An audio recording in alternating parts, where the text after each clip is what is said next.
The Smartest Giant in Town by Julia Donaldson and Axel Scheffler. George was a giant, the scruffiest giant in town. He always wore the same pair of old brown sandals and the same old patched-up gown. "I wish I wasn't the scruffiest giant in town," he said sadly. But one day George noticed a new shop. It was full of smart clothes, so he bought a smart shirt, a smart pair of trousers, a smart belt, a smart stripy tie, some smart socks with diamonds up the sides, and a pair of smart shiny shoes. "Now I'm the smartest giant in town," he said proudly. George left his old clothes behind in the shop. He was about to go home when he heard a sound. On the pavement stood a giraffe who was sniffing sadly. "What's the matter?" asked George. "It's my neck," said the giraffe. "It's so very long and so very cold. I wish I had a long, warm scarf." "Cheer up," said George, and he took off his stripy tie. "It didn't match my socks anyway," he said, as he wound it round and round the giraffe's neck. "It made a wonderful scarf." "Thank you," said the giraffe. As George strode towards home, he sang to himself, "My tie is a scarf for a cold giraffe, but look me up and down, I'm the smartest giant in town." George came to a river. On a boat stood a goat who was bleating loudly. "What's the matter?" asked George. "It's my sail," said the goat. "It blew away in a storm. I wish I had a strong new sail for my boat." "Cheer up," said George, and he took off his new white shirt.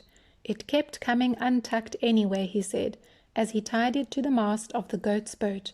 "It made a magnificent sail." "Thank you," said the goat. George strode on, singing to himself, "My tie is a scarf for a cold giraffe, my shirt's on a boat as a sail for a goat, but look me up and down, I'm the smartest giant in town." George came to a tiny ruined house. Beside the house stood a white mouse with lots of baby mice. They were all squeaking. "What's the matter?" asked George. "It's our house," squeaked the mother mouse. "It burned down and now we have nowhere to live. I wish we had a nice new house." "Cheer up," said George, and he took off one of his shiny shoes. "It was giving me blisters anyway," he said, as the mouse and her babies scrambled inside. The shoe made a perfect home for them. "Thank you," they squeaked. George had to hop along the road now, but he didn't mind. As he hopped, he sang to himself, "My tie is a scarf for a cold giraffe, my shirt's on a boat as a sail for a goat, my shoe is a house for a little white mouse, but look me up and down, I'm the smartest giant in town." George came to a campsite. Beside a tent stood a fox who was crying. "What's the matter?" asked George. "It's my sleeping bag," said the fox. "I dropped it in a puddle. I wish I had a warm, dry sleeping bag." "Cheer up," said George, and he took off one of his socks with diamonds up the sides. "It was tickling my toes anyway," he said, as the fox snuggled into it. "It made a very fine sleeping bag." "Thank you," said the fox.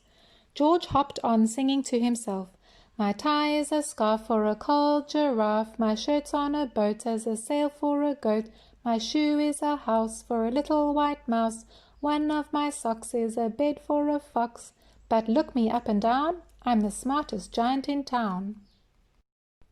George came to a big squelchy bog. Beside the bog stood a dog who was howling. "What's the matter?" asked George. "It's this bog," said the dog.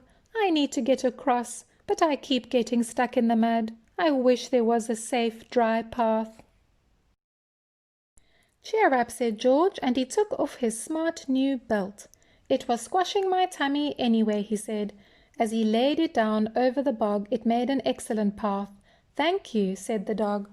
The wind started to blow, but George didn't mind. He hopped on, singing to himself, "My tie is a scarf for a cold giraffe, my shirt's on a boat as a sail for a goat, my shoe is a house for a little white mouse, one of my socks is a bed for a fox, my belt helped a dog who was crossing a bog, but my trousers are falling down. I'm the coldest giant in town.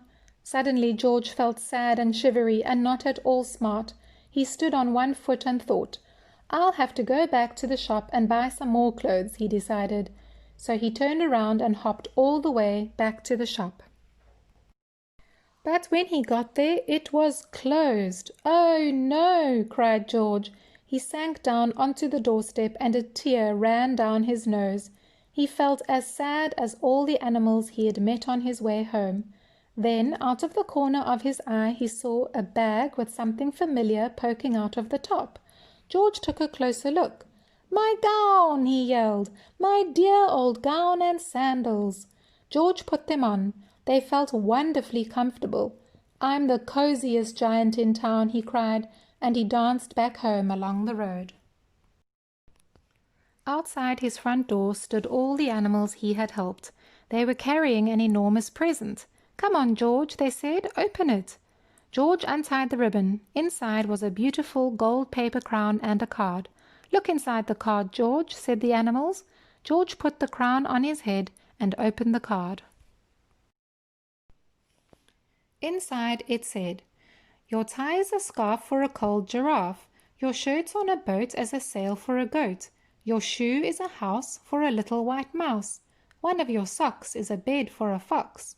Your belt helped a dog who was crossing a bog. So here is a very fine crown to go with your sandals and gown of the kindest giant in town. Okay, so in that story about George the Giant, George meets some friends along the way and they have some problems. And can you remember who those friends were and what their problem was? And what did George do to help them?